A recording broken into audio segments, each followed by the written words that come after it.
الله حق تقاته ولا تموتن إلا وأنتم مسلمون يا أيها الناس اتقوا ربكم الذي خلقكم من نفس واحدة وخلق منها زوجها وبث منهما رجالا كثيرا ونساء واتقوا الله الذي تساءلون به والأرحام إن الله كان عليكم رقيبا يا أيها الذين آمنوا اتقوا الله وقولوا قولا سديدا يصلح لكم أعمالكم ويغفر لكم ذنوبكم ومن يطع الله ورسوله فقد فاز فوزا عظيما.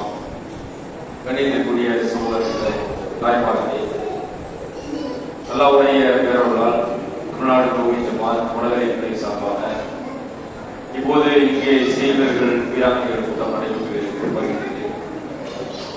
இந்த செய்வீரர்கள் வீராங்கனைகள் கூட்டம் நாம் எதற்காக ஏற்பாடு செய்திருக்கிறோம் என்றால், நம்முடைய மாநில தலைமை ஏகத்துவ தந்தை இப்ராஹிம் நபி அழகிய முன்மாதிரி என்ற 10 மாத கால செயல்திட்டத்தை நம்முடைய சமூக மக்கள் மத்தியிலே கொண்டு சேர்க்க வேண்டும் என்ற உயர்வான நோக்கத்தில் இந்த செயல்திட்டத்தை அறிவித்ததனுடைய விளைவுதான்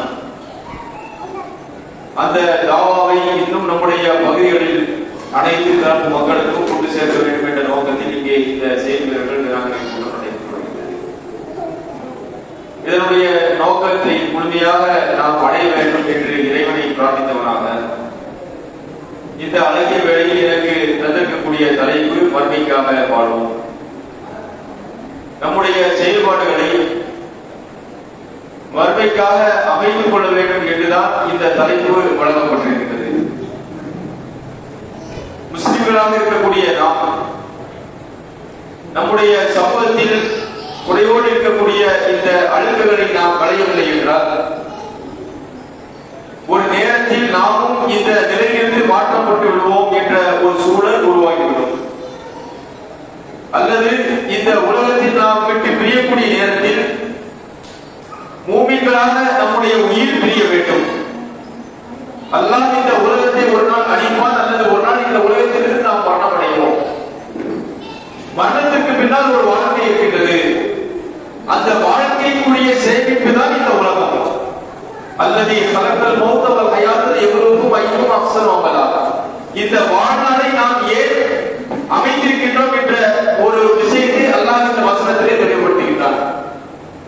இப்போது இருக்கக்கூடிய இந்த வாழ்நாளும் இதற்கு பின்னால் ஒரு மரணம் என்ற ஒரு நிலை அடைவீர்கள்.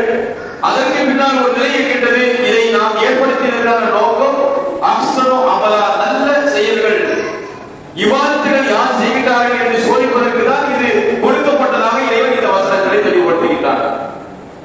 நம்மை மரணம் என்ற ஒரு நிலை எதிர்நோக்கி கொண்டே இருக்கின்றது.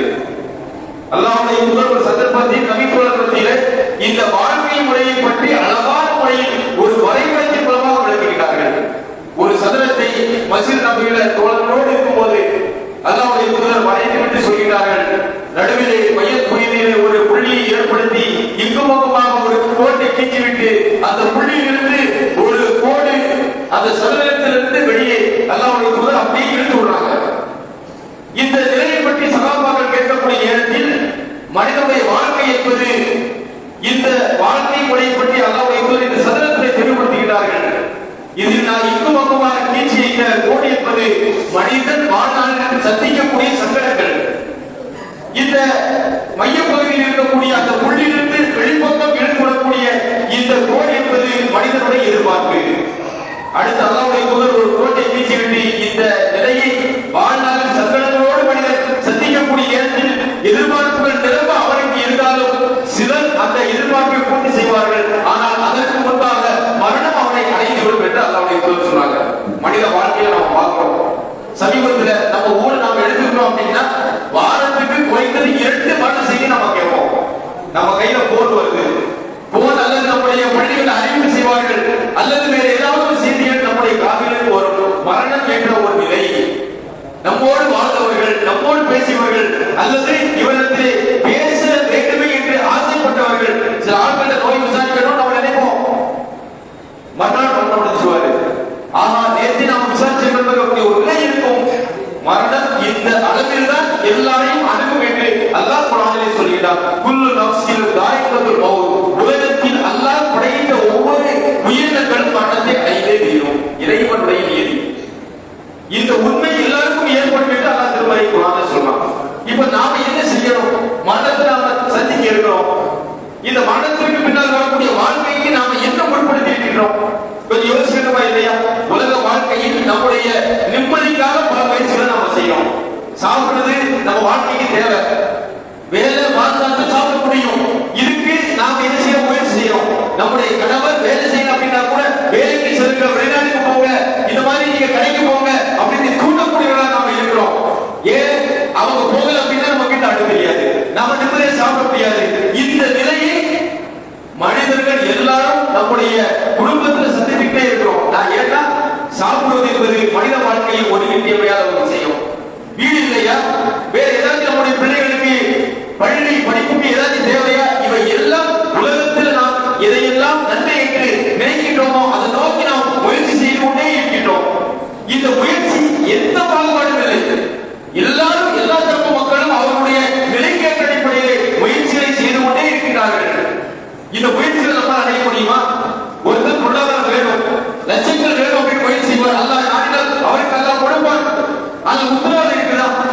உத்தரவாதம் கிடையாது. நம்முடைய முயற்சிக்கு எந்த உத்தரவாதம் கிடையாது. ஆனால் இறைவன் இந்த இடத்தில் நம்மிடத்தில் எதிர்பார்க்கிறார். இறைவனை நோக்கி நீங்கள் முயற்சி செய்தால் அல்லாஹ் நாளை மறுமை நாளிலே சொர்க்கத்தை தருவார் என்ற உத்தரவாதம் தருகிறார். ஒரு தடவை நபிகள் நாயகம் ஸல்லல்லாஹு அலைஹி வஸல்லம் தோழர்கள் மத்தியில் உரையாற்றுகிறார்கள். யா அய்யுஹல்லதீன ஆமனூ இத்தகுல்லாஹ், அல்லாஹ்வை நீங்கள் நம்பிக்கையாளர்களை பயந்து கொள்ளுங்கள். வல் தக்குன் நஃப்ஸும் மா கஸபத் லிகதின், உங்களுக்காக மரணத்திற்கு பின்னால் வரக்கூடிய வாழ்க்கைக்காக நீங்கள் எதை சேமித்து வைத்திருக்கிறீர்கள், முற்படுத்தி இருக்கிறீர்கள் என்று அல்லாஹ் கேட்கிறார். மரணத்திற்கு பின்னால் வரக்கூடிய வாழ்க்கை, அந்த வாழ்க்கைக்கு நாம் எதை முற்படுத்தி இருக்கின்றோம்? எதை முற்படுத்தணும்? எதை முற்படுத்தணும்? மரணத்திற்கு பின்னால் ஒரு வாழ்க்கை இருக்குது. அந்த வாழ்க்கைக்கு முற்படுத்துவது என்றால் அமல், இபாதத். இந்த இபாதத்துக்குரிய விஷயத்தை தான் நம்முடைய ஜமாத் செய்யுது. இன்னைக்கு நம்முடைய பகுதிகளில் எத்தனையோ இயக்கங்கள் இருக்கு. தமிழ்நாட்டில் நிறைய இயக்கங்கள் இருக்கு. ஒவ்வொரு இயக்கங்களுக்கும் ஒரு கொள்கை இருக்கு, ஒரு குறிக்கோள் இருக்கு. அந்த குறிக்கோளை நோக்கி அவர்கள் முயற்சி செய்து கொண்டே இருக்கிறார்கள். ஆனால் மரணத்திற்கு பின்னால் வரக்கூடிய வாழ்க்கையை மையப்படுத்தி பிரச்சாரம் செய்யக்கூடிய ஒரே அமைப்பு தமிழ்நாட்டில் ஊழியர்கள். எந்த மாற்று கருத்து கிடையாது. வேறு வேறு ஆட்களுக்கு சில நோக்கங்கள் இருக்கும், தாவாக்கள் அவர்கள் நடத்துவார்கள். ஆனால் எல்லா நிலையிலும் இறைவனை மட்டுமே ஏற்று இறைவனை மட்டுமே பின்பற்ற வேண்டும் என்ற ஒரே நிலையில் இருக்கக்கூடிய ஒரு அமைப்பு எதுனா தௌஹீத் ஜமாத். ஒவ்வொரு காலகட்டத்திலையும் நம்ம என்ன செய்ய தெரியுமா? செயல் திட்டங்களை நம்ம மக்களுக்கு கொடுக்கிறோம். இதனுடைய நோக்கம் இந்த அமைப்பை வளர்ப்பதற்கான நோக்கம் கிடையாது. நாம் நம்முடைய மறுமை வாழ்க்கைக்கு சொர்க்கத்திற்கு செல்ல வேண்டும் என்ற நோக்கம் தான். இன்னைக்கு ஜமாத்தில் இருந்து வேலை செய்யறோம், ஜமாத்துடைய நன்மைக்காக வேலை செய்யறோம். இன்னைக்கு நான் இந்த ஜமாத்துல ஒரு பொறுப்புல இருக்கிறேன் அப்படின்னா, அல்லது இந்த பிரச்சார களத்தில் தாவால நாம இருக்கிறோம் அப்படின்னா, இது இந்த ஜமாத்தை வளர்க்கறதுக்கா? பல பேருடைய உள்ளத்துல என்ன தெரியுமா? நாம இருக்கிற அந்த ஜமாத்துல போய் பணி செய்யணும் அப்படிங்கக்கூடிய எண்ணம் இருக்குது. நீங்க உங்களுக்கு இல்ல, நாம் பணி செய்தால் நம்முடைய மறுமை வாழ்க்கை சீராகும். அல்லாஹ்வுடைய தூதர் நபிகள் நாயகம் ஸல்லல்லாஹு அலைஹி வஸல்லம் அவங்க இதுக்கு ஒரு அடிப்படையான ஒரு விஷயத்தை சொல்றாங்க. மனித வாழ்க்கையில தேவையான ஒரு விஷயம். இதுக்கு எது தேவை அப்படின்னா சிந்தனை திறன் வெளிப்பட வேண்டும். நபிகள் நாயகம் சொல்கிறார்கள், "வமன் சலக தரீகன் யல்தமிசு பிஹி இல்மன்", எவர் ஒருவர் கல்வியை தேடி ஒரு பாதையை செல்கிறார் என்றால் சகலல்லாஹு லஹு பிஹி தரீகன் இலல் ஜன்னah, அவருக்கு சொர்க்கத்தை அல்லாஹ் இலகுவாக்குகிறான். கல்வியை தேடி நாம் ஒரு பாதையில் போறோம் அப்படின்னா சொர்க்கம் என்ற அந்த நிலையை அல்லாஹ் அதன் மூலமாக இலகுவாக்குவதாக இந்த இடத்தில் அல்லாஹ்வுடைய தூதர் சொல்றாங்க. மிகப்பெரிய பொருள் புரிந்த ஒரு வார்த்தை, பல பொருள் கொண்ட ஒரு வார்த்தை. அல்லாஹ்வுடைய தூதர் ரத்தின சுருக்கமாக நமக்கு தெளிவுபடுத்துகிறார்கள். இந்த வார்த்தை மூலமாக இறைவனுடைய தூதர் சொல்லக்கூடிய தகவல் என்ன தெரியுமா? நீங்கள் இந்த இல்மை தேடி நீங்கள் முயற்சி செய்தீர்கள் என்றால் அல்லாஹ் நேர்வழி நமக்கு வழங்குவார். இதை நாம் எப்படி புரிந்து கொள்ளணும் என்ற இரண்டு செய்தியை நான் உங்களுக்கு படித்து காட்டுறேன். இதை நாம் புரிந்து கொள்வதற்கு இரண்டு தகவல்களை நாம் உருவாக்கணும். அல்லாஹ்வுடைய தூதர் சொல்றாங்க, "மயுரீதுல்லாஹு பிஹி கைரன்", எவருக்கு அல்லாஹ் நன்மை நாடுகிறானோ, நான் நாடுகிறானோ, யுஃபக்கிஹுஹு ஃபித்தீன், அவருக்கு தீனுடைய பாதையை அல்லாஹ் இலகுவாக ஆக்கி விடுகிறான், விளக்கப்பட்டவராக ஆக்கி விடுகிறான். நன்மை நாடுவார் யாருக்கு அல்லாஹ் நலன் நாட விரும்புகிறாரோ அவருக்கு மார்க்கத்தை தெளிவு கொடுப்பதாக இந்த வசனத்தை சொல்றான். இன்னொரு சந்தர்ப்பத்தில் அல்லாஹ்வுடைய தூதர் சொல்றாங்க, நபிகள் நாயகம் ஸல்லல்லாஹு அலைஹி வஸல்லம் அவங்க, "மன் அமில அமலன் லைஸ அலைஹி அம்ருனா ஃபஹுவ ரத்தூன்", அல்லாஹ்வுடைய தூதர் சொல்றாங்க, நம்முடைய கட்டளை இல்லாத நாம் ஏமாந்த ஒரு செயலை யார் நன்மை என்று செய்கிறாரோ அவருடைய செயல் இறைவனால் நிராகரிக்கப்படும். இந்த மூணு விஷயத்தை நாம் இணைத்து பார்த்தோம் அப்படின்றீங்க, மரணத்திற்கு பின்னால் வாழ்க்கை சீர்பட்டு இருக்கும். நம்முடைய வாழ்க்கை முதலில் நமக்கு என்ன தேவை தெரியுமா? மனிதர்களால் பிறந்தவர்களுக்கு இறைவன் அறிவை வழங்கியிருக்கிறார். நல்ல சிந்தனையை கொண்டு எது நமக்கு பயன்படும் என்று அவர் புரிந்து தன்னுடைய வாழ்க்கையை அமைக்க வேண்டும். உலகத்தில் நாம் சரியா போறோமா இல்லையா? ஒரு வியாபாரத்தை எடுத்து அது நமக்கு பயனில்லை என்றால் அதை விட்டு விட்டு அடுத்த முயற்சி செய்கிறோம். ஒரு கம்பெனி சரியில்லைன்னா விட்டுட்டு வேற இடத்துக்கு போறோம். இது உலக பார்வையில் நாம் சரியான முறையில் நம்ம சிந்தனையை வெளிப்படுத்திட்டோம். மரணத்திற்கு பின்னால் உள்ள வாழ்க்கைக்கு தெரியுமா? நாம் முயற்சி செய்வதிலேயே முக்கியமான நிலை அதில் நாம் கொடுக்கிறோம். இந்த உலகத்தில் எவ்வளவு இழப்பை சந்தித்தாலும் ஒரு நேரத்தில் அது நம்மை விட்டு மறைத்து விடும் அல்லது நாம் பற்றப்படைந்து விடுவோம். ஆனால் மரணத்திற்கு பின்னால் உள்ள வாழ்க்கை தெரியுமா? அந்த வாழ்க்கையை நாம் இழந்து விட்டோம் என்றால் அதைத்தான் அல்லாஹ்வுடைய தூதர் சொல்றாங்க. கல்வியை தேடி எவ்வளவு ஒரு பாதையில் போறாங்கன்னா சொர்க்கத்தினுடைய பாதை இலவசப்படும் என்றால் நல்ல கல்வி, இறைவனை பற்றிய கல்வி. ஒரு இடத்துல அல்லாஹ் குர்ஆன்ல சொல்றான், அல்லாஹ்வை நாம எப்படி தெரிஞ்சுக்கிறோம்? இறைவனை தெரிந்து கொள்வதற்கு நமக்கு ஏதாச்சும் பிரச்சனை இருக்குதா? பிரச்சனை இருக்குது. இறைவனை இறைவன் என்று தெரிந்து கொள்வதில் பிரச்சனை இருக்கு. நாம் அல்லாஹ்வை அல்லாஹ் என்று நாம தெரிஞ்சுக்கிட்டோம் அப்படின்னா நம்மள்ட்ட மறுமைக்குள்ள தேட்டத்துல குறை வருமா? இல்லை. ஒரு காலத்துல சுன்னத் ஜமாத்துல அவர்களை பார்த்து நாம கேட்டோம், அல்லாஹ் இணை கற்பிக்கிறீங்க அப்படின்ட்டு. அவர்கள் எந்த விஷயத்துல குறையோடு இருக்கிறார்களோ நம்மிடத்திலும் சில குறைகள் இருக்கிறது. ஒரு விஷயம் நான் சொல்றேன், பாலம் அல்லாஹ் ஆயிரா இல்லல்லாஹ், அல்லாஹ்வை நீங்கள் அறிந்து வணக்கத்திற்குரியவன் என்று நீங்கள் ஏற்றுக்கொள்ள வேண்டும் என்று அல்லாஹ் சொல்றான். பாலம் இறைவனை பற்றி நீங்கள் அறிந்து கொள்ளுங்கள். அல்லாஹ் ஆயிரா இல்லல்லாஹ், வணக்கத்திற்குரியவன் அல்லாஹ் ஒருவன் என்பதை நீங்கள் அறிந்து பின்பற்றணும் அப்படின்னு சொல்றான். இன்னைக்கு சுன்னத் ஜமாத்தில் உள்ளவங்க இந்த நிலையை அவர்கள் புரியாத விளைவுல தர்கா, தாயத்து, தட்டு, அல்லாஹ்வுக்கு இணை எப்படி செய்ய எல்லாமே இருந்துச்சு. அவர்கள் இறைவனை சரியான முறையில் புரியல, வணக்கத்துக்குரியவன் யாருக்கு விளங்கல. அல்லாஹ் ஏற்றுக்கிறார் இல்லையா? மக்களுக்கு குறைகளை அல்லாஹ் காப்பீட்டு சொல்லக்கூடிய எல்லா நிலையும் அவர்கள் இருந்துச்சு நம்ம பிரச்சாரம் பண்றோம். இது என்ன? அல்லாஹ் அவங்க ஏற்றுக்கிட்டாங்க, ஆனால் பாலம் அல்லாஹ் இறைவனை ஏற்றுக்கொள்ளக்கூடிய படிகள் அவங்க ஏற்றுக்கல. நம்மளுடைய குறை இருந்தா இல்லையா? அல்லாஹ் எப்படி ஏற்றுக்கணும்? நம்முடைய வாழ்க்கை முறையை அமைத்துக் கொள்வதை தீர்மானிக்கக்கூடியவன் யார்? அல்லாஹ் சுப்ஹானஹு வ தஆலா நாம் எப்படி வாழ வேண்டும் என்று தீர்மானிக்கக்கூடியவன், வழிமுறையை வழங்கக்கூடியவன் இறைவன். இதை நாம் அதை சரியா இருக்கலாமா? அல்லாஹ்வை ஏற்றுக்கொள்ளக்கூடிய விஷயத்தில், பாலம் அறிந்து கொள்ளக்கூடிய விஷயத்தில் நம்மிடத்தில் குறைபாடு இருக்கு. அவர்கள் அளவு நம்மகிட்ட குறையில, அல்லாஹ்வுக்கு இணை கற்பிக்கல. ஆனா சிலதை நான் ஏற்றுக்கிறேன். எப்படி? மக்களுக்கு குறை செய்து சிலதை ஏற்று சிலரை மறந்தாங்க தெரியுமா? அல்லாஹ்வை ஏற்றுக்கிறதுல அவர்கிட்ட குறை இல்லை, ரஹீம் ஏற்றுக்கொண்டதுல குறை இருந்துச்சு. உதவியால பார்த்தோம்னா அல்லாஹ்வை பிஸ்மில்லாஹ் என்று எழுது அப்படின்னு சொன்னான்.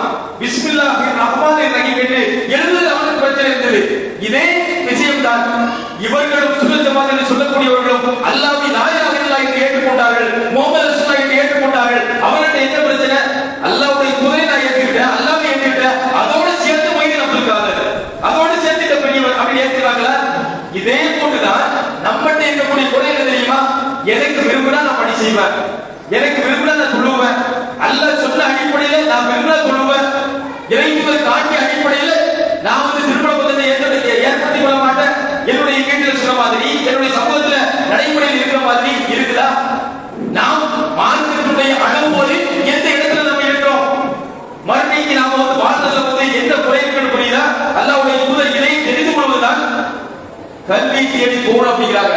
நபி தோழரை நபிநாயகத்தை பற்றி நீங்கள் கற்றுக்கொள்ள வேண்டும், இறை தூதருடைய போதனை பற்றி நீங்கள் தெரிந்து கொள்ள வேண்டும், திருமறை குர்ஆனை நீங்கள் படிக்க வேண்டும். ஏனென்றால் உலகத்தில் உள்ள விஷயத்தில் ஆராய்ந்து பின்பற்றக்கூடிய நம்முடைய நிலை மரணத்திற்கு பின்னால் இருக்கக்கூடிய வாழ்க்கையில் அதிகமாக இருக்கணும், இன்னும் கூடுதலாக இருக்கணும்.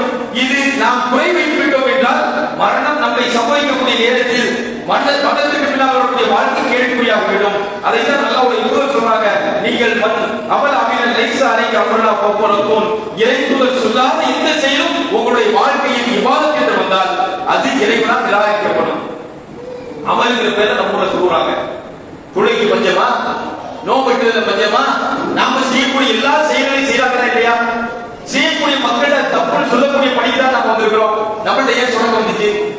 சுணக்கம் இல்லாம வறுமைக்காகக்கூடிய வாழக்கூடிய வாழ்க்கையில நம்மள்ட்ட இருக்கக்கூடிய பிரச்சனை என்ன தெரியுமா? சில காலம் நான் தாவா பண்ணுவேன், நான் தாவா சில காலம் ஓய்வு எடுக்கிறேன், இல்ல எனக்கு பிடிச்சிருந்தா தாவா பண்ணுவேன், இல்லன்னா நான் ஓய்வு எடுப்பேன். இந்த மாதிரி ஒரு நிலை இஸ்லாம் விரும்புகிறதா? நபிகள் நாயகம் ஸல்லல்லாஹு அலைஹி வஸல்லம் அவங்கள்ட்ட பல நேரங்களில் அல்லாஹ் தன்னுடைய திருமறை குர்ஆன்ல சொல்லும்போது ஒரு வசனத்தை நான் தெளிவுபடுத்துகிறேன். அதாவது யா அய்யுஹல்லதீன ஆமனூ மாலக்கும் இதா கீல லஹு முன்ஃபிகு ஃபீ ஸபீலில்லாஹ். அல்லாஹ் சுப்ஹானஹு வ தஆலா இந்த வசனத்தை சொல்லும்போது இறை நம்பிக்கை கொண்டவரே அல்லாஹ்வுடைய பாதையிலே புறப்படுங்கள் என்று உங்களுக்கு அழைப்பு கொடுக்கக்கூடிய நேரத்தில் உங்களுக்கு என்ன ஏற்பட்டு விட்டது? அஸ்ஸாத்திற்கு பிறகு உலகத்தில் நீங்க அப்படியே லைட் விட்டீர்களா? உலக இன்பம் என்பது உங்களுக்கு அப்படியே கவர்ந்து விட்டதா என்று இறைவன் கேட்டுவிட்டு அலிந்துபில் ஹயாத்து துன்யா மினல் ஆகிரத்தி, இந்த உலகம் என்பது ஆகிரத்தை விட உங்களுக்கு லைட் விட்டதா என்று அல்லாஹ் கேட்டுவிட்டு அல்லாஹ் குழந்தைகிறான் வதாஹுல் ஹயாத்து துன்யா மினல் ஆகிரத்தி இல்லா சலீம். இந்த உலகத்தை விட மரணத்திற்கு பின்னால் வரக்கூடிய வாழ்க்கை தான் சிறந்தது, நீங்கள் சிந்திக்க மாட்டீர்களா என்று அல்லாஹ் இந்த வசனத்தில் கேட்கிறான். நம்பிக்கையாளர் அழைத்துதான்.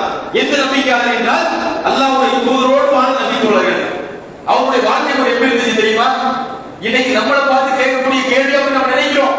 இந்த வார்த்தை அல்லாஹ் யார் வாங்கி கேட்டா தெரியுமா? ஒரு சந்தர்ப்பத்தில் பார்த்தா என்ற ஒரு யுத்தம். இந்த வார்த்தை நாம் ஒவ்வொருடைய உள்ளத்திலையும் எல்லா நேரத்திலும் நீங்க இடம் பிடிக்கக்கூடிய வார்த்தை. நான் உண்மையிலே நம்பிக்கையாளர் நாம இருக்கோம் அப்படின்னா கொஞ்சம் யோசிச்சு பாருங்க. இந்த வார்த்தை வந்து சகாபாக்கள் வந்து அல்லாஹ்வுடைய தூதர் பிரச்சாரம் செய்யறாங்க. சகாபாக்கள் வந்து முவத்தாவுடைய யுத்தத்துக்கு அணி திரட்டுறாங்க. திரட்டக்கூடிய நேரத்தில் வந்து அந்த நபி தோழருக்கு அல்லாஹ்வுடைய தூதர் தளபதியை நியமிக்கிறாங்க. எந்த தளபதி? அமர் ரசூலுல்லாஹி ஸல்லல்லாஹு அலைஹி வஸல்லம் கஸ்வத்தின் பார்த்தா சையதுல் ஹாரிஸா என்ற நபி தோழர் வந்து தளபதியாக அல்லாஹ்வுடைய தூதர் நியமித்து விட்டு இக்குகில சைதுன், சைத் கொல்லப்பட்டு விட்டால் எது தளபதியா நியமிக்கக்கூடிய நேரத்திலே அல்லாஹ்வுடைய தூதர் சொல்லக்கூடிய வார்த்தை தெரியுமா? களத்துக்கு வாங்க, இவர் செத்துவார் அப்படிங்கிறாங்க. சைத் கொல்லப்பட்டால் ஜாபீர் தலைமை ஏற்பட்டும் என்று அல்லாஹ்வுடைய தூதர் அழைப்பு கொடுக்கிறார்கள்.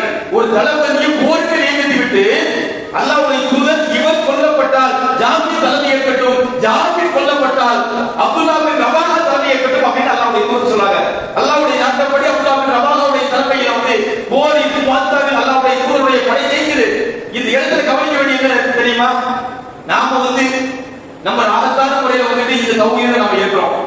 ஏதோ வரலாற்றை தெரிஞ்சிட்டு, ஏதோ நம்ம நிச்சய கை சர்வே கட்டிட்டோம், ஏதோ நம்ம திருமறை குர்ஆன் ஹதீஸ் இலவான முறையில் நமக்கு கிடைச்சிட்டு இது கடைசி வரை நம்மகிட்ட இருக்கும் அப்படிங்கக்கூடிய ஒரு மனப்பால் முடித்து விட்டு நாம் வந்து இருந்து கொண்டிருக்கின்றோம். உண்மையிலேயே நாம் அப்படி ஒரு கற்பனையில் இருந்தோம் என்றால் இந்த நபி தோழருடைய நிலையை பாருங்க. களத்திற்கு வரக்கூடிய நேரத்துல உயிர் போகும் அப்படின்னு நினைக்கிறாங்க. அல்லாஹ்வுடைய தூதர் சொல்றாங்க அப்படின்னா நடக்கும். முன்னறிவிப்பு. இவர் கொல்லப்பட்டார் அப்படிங்கக்கூடிய வார்த்தை தெரியுமா? இந்த தோழர் கொல்லப்படுவார், பின்னால் வரக்கூடியவர்கள் யாரும் பின்வாங்க. கொஞ்சம் யோசிச்சு பாருங்க. சையத் அலி அவங்க வந்து பின்வாங்க. களத்துக்கு போறா உயிரோடு திரும்ப முடியாதக்கூடிய நிலையில் நபி தோழருடைய நிலை எப்படி இருந்துச்சு தெரியுமா? ஏன் அந்த நிலை அவர்களால் எட்ட முடிந்தது? கல்வியை நோக்கி போனாங்க. சரியான கல்வி என்பது என்ன என்பதை அவர்கள் புரிந்து கொள்வதற்கு முயற்சி செய்தார்கள். அல்லாஹ் அவர்களுக்கு சொர்க்கத்துடைய பாதையை உருவாக்குறார். இந்த ஹதீஸ் நம்முடைய வாழ்க்கையில வந்து ஹயாத்தாக்கணும் அப்படின்னா இந்த கல்வி தேவை. இந்த கல்வி எப்படி கிடைக்கும்? நாம் நம்முடைய வாழ்க்கையை உழைச்சி பார்க்கணும். நாம் இன்னைக்கு இருக்கக்கூடிய நிலை மரணத்துக்கு பின்னால் அவருடைய வாழ்க்கைக்கு பயன் கிடைக்குமா? நாம் இப்போ சம்பாதிக்கக்கூடிய இந்த சம்பாத்தியம் மரணத்துக்கு பின்னால் நமக்கு பயன் கிடைக்குமா? இப்படி ஒவ்வொரு விஷயத்திலையும் நம்முடைய வாழ்க்கையை நாம் உழைச்சி பார்த்தோம் என்றால் நிச்சயமாக நாம் சரியான முறையில் நம்முடைய நிலையை அமைத்துக் கொள்வோம். ஒரு வசனத்தை அல்லாஹ் சுப்ஹானஹு வ தஆலா சொல்றான். யா அய்யுஹல்லதீன ஆமனூ மயத்தத்தும் இருக்குமான் தீனிக்கு வஸௌஃப யஹ்தில்லாஹ். அல்லாஹ் இந்த வசனத்துல வந்து இதுலயும் நம்பிக்கையாளரை பார்த்து தான் அல்லாஹ் கூப்பிடுறான். நம்பிக்கையாளர்களே, நீங்கள் உங்களுடைய தங்களுடைய மார்க்கத்திலிருந்து புறக்கணித்தால், பின்வாங்கினால், அல்லாஹ் இங்க சொல்லக்கூடிய வார்த்தை சகாபாக்களை பார்த்து பேசுறது. நபி தோழர்கள் பின்வாங்க மாட்டார்கள், ஒரு மூலத்திலிருந்து பின்வாங்க மாட்டாங்க. அவர்கள் வாழ்க்கை முறையை வாழ்ந்து நமக்கு வழிகாட்டி சென்று விட்டார்கள். இன்னைக்கு இந்த தகவல் நம்மை பார்த்து பேசிக்கொண்டே இருக்கிறது. யாரை பார்த்து பேசுது? யாரை அவங்க நம்பிக்கையாளர்களை பார்த்து அல்லாஹ் சொல்கிறார், நீங்கள் உங்களுக்கு வழங்கப்பட்ட இந்த தீனிலிருந்து நீங்கள் பின்வாங்கினால், தடமாறிவிட்டால் உங்களை போக்கி விடுவோம், உங்களை விட்டுவிட்டு வேறொரு சம்பவத்தை அந்த இடத்திலே வைப்போம். அவர்கள் இறைவனை நேசிப்பார்கள், இறைவன் அவர்களை நேசிப்பான். நம்பிக்கையாளர்களிடத்திலே அவர்கள் நட்புடன் கனிவுடன் பழகுவார்கள் என்ற இந்த வசனத்தை அல்லாஹ் தெளிவுபடுத்துறான். யோசிச்சு பாருங்க. நம்ம ஊர்ல இஸ்லாத்தை பற்றி எப்படிச்சா? ஆயிரக்கணக்கான ஆண்டுகாலமாக இங்க இஸ்லாம் இருந்தது. தௌஹீத் ஜமாத் என்ற இந்த நிலையில தௌஹீத் பிரச்சாரத்தை நாம ஏன் இங்க ஏற்படுத்தினோம்? தௌஹீதுக்கு தேவை இருந்துச்சா? இஸ்லாமிய பிரச்சாரம் இங்க இருந்துச்சு. முஸ்லிம் என்று சொல்லக்கூடியவர் வாழ்ந்தார்கள், அல்லாஹ் என்று ஏற்றுக்கொண்டவர்கள் இருந்தார்கள். ஏன் இந்த பிரச்சாரம் இங்கே தேவைப்பட்டது? அவர்களை மாற்றிவிட்டு இங்கே ஏன் நாம் பள்ளிவாசலை கட்டினோம்? அவர்கள் வேண்டாம் என்று ஏன் இந்த ஜமாத்தின் கீழ் பணி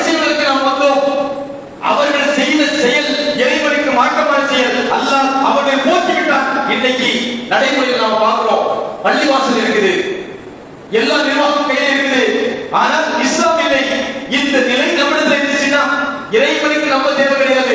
அல்லாஹ்வுடைய தீனை வளர்க்கிறதுக்கு இறைவன் ஷைத்தானை கொண்டு வளர்ப்பான். எதுவும் நம்ம நினைச்சுட்டோம், இன்னைக்கு நம்ம தௌஹீதவாதம் ஆகியிருக்கிறேன், தாவா வளர்த்துல இருக்கிறேன், எல்லாரும் தாவா வளர்ந்து இந்த விஷயம் இறைவனுக்கு தேவையில்லை. தாவாவில் இறைவன் நம்மை பயன்படுத்துகிறான். இந்த தாவாவுடைய வளர்ச்சிக்கு இறைவனை நோக்கி அழைக்கக்கூடிய இந்த பணிக்கு நம்மை அல்லாஹ் காரணமாக்கிறான். நாம பின்வாங்கிட்டோம் அப்படின்னா அல்லாஹ் சொல்றான் இல்லையா, இறைவன் நமக்கு ஒரு வாய்ப்பு கொடுத்துட்டே இருப்பான். இறைவனுடைய வாய்ப்பு எது நமக்கு தெரியாது. 1 2 3 வாய்ப்புகள் இறைவன் வழங்கிக் கொண்டே இருப்பான். ஆனால் நாம் சரியான முறையில் அந்த வாய்ப்பை பயன்படுத்தவில்லை என்றால், கண்ணியத்திற்குரிய தாய்மார்களே, சகோதர சகோதரிகளே, இறைவனுடைய மிகப்பெரிய அருள் ஏகத்துவம் தெரிந்திருக்கு. அல்லாஹ் ஒருவன் தான் நம்ம புரிஞ்சுக்கிட்டோம். இறைவனுக்கு இணை கற்பிக்க கூடாதுங்கிறது புரிஞ்சுக்கிட்டோம். நபிகள் நாயகம் ஸல்லல்லாஹு அலைஹி வஸல்லம் அவர்களை உயிருக்கு மேலாக மதிக்க வேண்டும், பின்பற்ற வேண்டும் என்று நாம் புரிஞ்சிருக்கோம். புரிஞ்சதுக்கு பின்னாலேயோ நம்மளோட தன்மாட்டம் இருந்ததுன்னா, இந்த களத்துல இருந்து நாம் மாறி போயிட்டோம் அப்படின்னா, இந்த பிரச்சாரத்திற்கு நாம் செல்லவில்லை என்றால் வேற ஆளை கொண்டு வருவான். நம்ம யாருக்கும் தேவையில்லை. நாம் நினைச்சுக்கிறோம், நான் வந்து இது தாவா பண்ணி போறேன், நான் வந்து இந்த பள்ளிவாசலை கட்டினேன், நான் இந்த ஜமாத்துக்கு வர்றதுக்கு நான் வந்து காரணமா இல்லை, அல்லது இந்த ஏகத்துவத்துக்கு என்ன விட்டா இது இறைவனுக்கு தேவையில்லைங்க.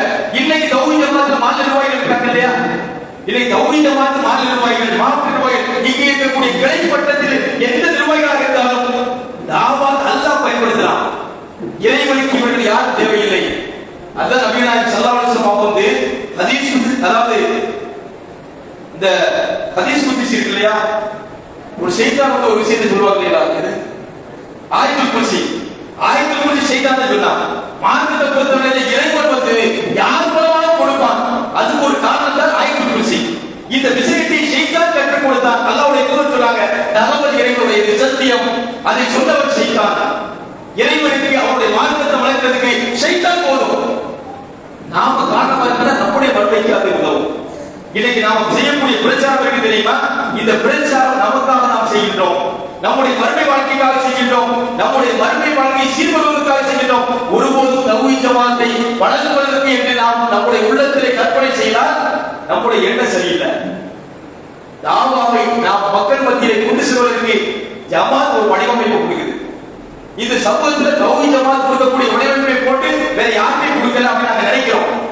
இல்ல ஜமாத் செய்யக்கூடிய இந்த பணியை வேற யாராவது செஞ்சுட்டாங்க அப்படின்னா அல்லது அவங்க நம்மளோட வரட்டும், இதைவிட சிறப்பாக நாங்க அவங்களோட போய் சேர்ந்துக்கிறோம். நோக்கம் வந்து ஒரே ஒரு நோக்கம் தான், மறுமைக்காக வாழ்வது. நம்முடைய ஒவ்வொரு செயல்பாடுகளும், நம்முடைய பொருளாதாரம், நம்முடைய வாழ்நாள், நம்முடைய வசதி வாய்ப்பு, நம்முடைய நேரங்கள், இவை அனைத்தும் இறைவனுக்காக வாழ்க்கை முறையை இந்த உலகத்தில் அமைப்பதற்காக தான் இறைவன் தந்திருக்கானே ஒழிய, இதை தாண்டி இந்த உலகத்திலே நாம் நிம்மதி பெறுவதற்காக நாம் நினைத்தோம் என்றால் நீங்கள் புரிந்து வைத்துக் கொள்ளுங்கள், அல்லாஹ் சுப்ஹானஹு வ தஆலா மரணம் என்ற ஒரு நிலையை மனிதர்களுக்கு வழங்குவான். இன்று சமூகமாக நாம் வாழ்கின்றோம். குலங்களாக, பெருவாசிகளாக, நண்பர்களாக அவர்களுக்காக அனைத்தையும் பகைத்துவிட்டு நாம் களத்திலே நாம் இருக்கின்றோம். ஆனால் தாவாவிற்காக, தௌஹீதுக்காக இவர்களை சார்ந்து நாம் இருந்துட்டோம் அப்படின்னா ஒரு நாள் வரும், அனைவர்களையும் நாம் விட்டு தனியாக இறைவனை சந்திப்போம். மரணம் என்ற நிலையை நாம் சந்திப்போம். அந்த நிலை அனைவருக்கும் உறுதியாக நடக்கும் என்று அல்லாஹ் திருமறை குர்ஆனில் சொல்கிறார். அந்த மரணம் நமக்கு ஏற்படக்கூடிய நேரத்தில் அல்லாஹ் போய் நாம் முறையிட முடியாது. பல நேரங்களிலே அல்லாஹ் திருமறை குர்ஆனில் சொல்கிறார், மனிதர்களுக்கு அவர்களுக்கு சக்கராத்துடைய நேரை நெருங்கக்கூடிய நேரத்தில் பயக்கூல ரப்பி லௌலா அஸ்ரத்தனி இலா அஜலின் கரீம் வா ஸத்தக வஅமல் ஸாலிஹீன். மரணம் அவர்களுக்கு சம்பவிக்கக்கூடிய நேரத்திலே இறைவனிடத்திலே அவர்கள் பேசுவார்கள். இன்னைக்கு நம்ம எல்லாத்தையும் பார்க்கணும் இல்லையா, மரண வேளையில மனுஷன் 2 பாரு பார்ப்பான். மலக்களை பார்த்த உடனே புரிஞ்சிடும், நம்மளையும் பார்ப்பான், பேச முடியாது. நம்முடைய நிலை இதுதான், கடைசி என்று புரிந்துவிடும். இந்த நேரத்தில் அல்லாஹ்விடத்தில் கோரிக்கையோடு பயப்பூர் ரப்பி லௌலா அஸ்ரத்தனி இலா அஜலின் கரீம் வா ஸத்தக வஅமல் ஸாலிஹீன். இறைவா, கொஞ்ச நேரம் எனக்கு தரமாட்டியா, பாக்குமில் சாலிஹீன் நல்ல முறையில் செஞ்சு நான் திரும்ப வரல அப்படின்னு இறைவனிடத்திலே முறையிடுவான் என்று அல்லாஹ் திருமறை குர்ஆனில் மரண வேளையிலே பாங்கில் சந்திக்கக்கூடிய நிலையை குர்ஆன்ல கொடுக்கிறான். இதுதான் இந்த கல்வி தேவை. மனித வாழ்க்கையில் இந்த நிலை ஏற்படும். அதனால் அல்லாஹ்வுடைய தூதர் சொல்றாங்க, நீங்கள் கல்வியை தேடி சென்றீர்கள் என்றால் அல்லாஹ் சொர்க்கத்துக்குரிய பாதை இலகுவாக சொன்னா தெரியுமா, இந்த கல்வியை நாம் பெற வேண்டும். மனிதன் தனியாக இறைவனை சந்திக்கக்கூடிய நேரத்தில் எந்த உறவுக்காக எந்த நண்பருக்காக, எந்த பிள்ளைகளுக்காக நம்முடைய வாழ்நாளை தீனிலிருந்து விலகி நாம் கழித்தோமோ அந்த உறவு நம்மை கைவிட்டு விடுவார்கள். தனியாக இறைவனை சந்திப்போம். அந்த ஒரு நிலை ஏற்படும். அந்த நிலை ஏற்படக்கூடிய நேரத்தில் நம்முடைய நிலை என்ன? இதுதான் கேள்வி, இதுதான் கல்வி. இந்த கல்வியை நாம் விட்டுவிட்டோம் என்றால் சொர்க்கம் இருக்கிறோம். இந்த கல்வியை நாம விட்டுட்டோம் அப்படின்னா நாம தனியா போவோம், எல்லாம் கேட்பாங்க, இறைவனை சந்திப்போம். அதுக்கு நம்ம எந்த தயாரிப்பு இருக்கு? இந்த கேள்வியை, இந்த கல்வியை நோக்கி போகக்கூடிய நேரத்தில் அந்த கல்வி நமக்கு உணர்த்தும் சொர்க்கத்தை நோக்கி நம்முடைய பாதை இனமாகும். இன்னும் ஒரு விஷயத்தை நான் சொல்லி நான் படிக்கலாம்னு ஆசைப்படுறேன். நல்லவர்களுடைய நிலை பற்றி அல்லாஹ் சொல்றான். இந்த உலகத்துல தாவா காலத்துல நீங்க போவீங்க, போகக்கூடிய நேரத்துல அவதூறு பிரச்சாரங்கள் சொல்லுவாங்க. இவங்களுக்கு வேலை இல்லையா, ஒரே ஏதாச்சும் ஒண்ணு சொல்லிடுவாங்க, ஏதாச்சும் ஒரு பெட்ரோடி தூக்கிட்டு வந்துருவாங்க. இந்த மாதிரி நம்மளை படிக்கக்கூடியவர்கள் படிச்சுக்கிட்டே இருப்பாங்க. உங்களை படிக்கல, தௌஹீத படிக்கிறாங்க. நம்ம படிக்க நாம் நினைக்கிறோம், இறைவனுடைய வார்த்தையை படிக்கிறார்கள். அல்லாஹ்வை நோக்கி நாம் அழைக்கிறோம் மக்களை. நமக்கு ஏதாச்சும் நோக்கம் இருக்குதா? உலகத்துல சீட் இருக்குதா? வேற ஏதாச்சும் பணம் கிடைக்குமா? வேற இதை கொடுக்கறதுனால தௌஹீத உங்களுக்கு சம்பளம் கொடுப்பாங்களா? நமக்கு ஒரே ஒரு நோக்கம், இதை நம்ம செஞ்சோம் அப்படின்னா நம்முடைய வாழ்க்கை மரணத்திற்கு பின்னால் சிறப்பாக இருக்கும், சொர்க்கம் கிடைக்கும். அந்த நோக்கம் தான். இந்த நேரத்தில் நமக்கு ஏற்படக்கூடிய இழப்பு இருக்கு தெரியுமா?